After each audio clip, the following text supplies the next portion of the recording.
of the people, by the people, for the people. We all know the most famous words of the Gettysburg Address.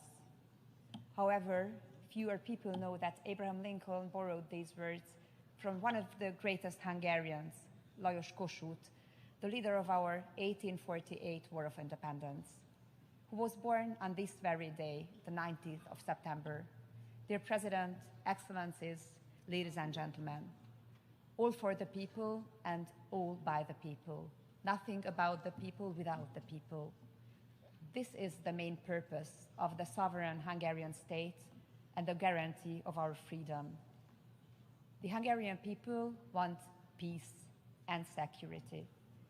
We have 1,000 years of turbulent history in the heart of Europe, in the droughty Carpathian Basin, with wars, oppression and occupation, revolutions and wars of independence.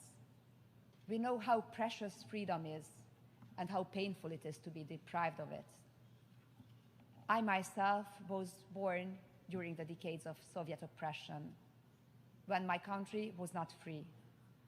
A childhood spent in a softening communist dictatorship left indelible marks on my generation.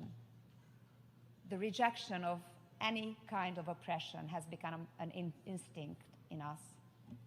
Here we are at the UN in New York, heads of state and governments, world leaders.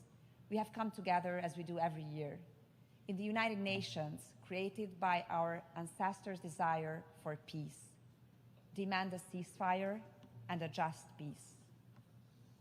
Excellencies, ladies and gentlemen, of the people, by the people, for the people.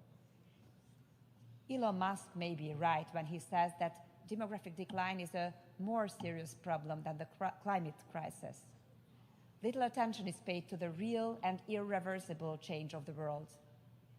If there is no child, there is no future. What is the point of looking after the earth if we don't have children and grandchildren to pass it on to? If childlessness becomes widespread, if fewer children continue to be born each year than the number of those who pass away in our countries, our beloved world that we believe to be secure will be shattered. We Hungarians see the solution to the demographic crisis in strengthening and supporting families. Our aim is for everyone to have a full and happy family life and to have all the children that young couples want. Hungary was the first country in the world to put the strengthening of families and the tackling of the demographic crisis into the focal point. We have built a broad family support system. In the European Union, we are the ones who spend the most on family support. This has not destroyed the Hungarian economy.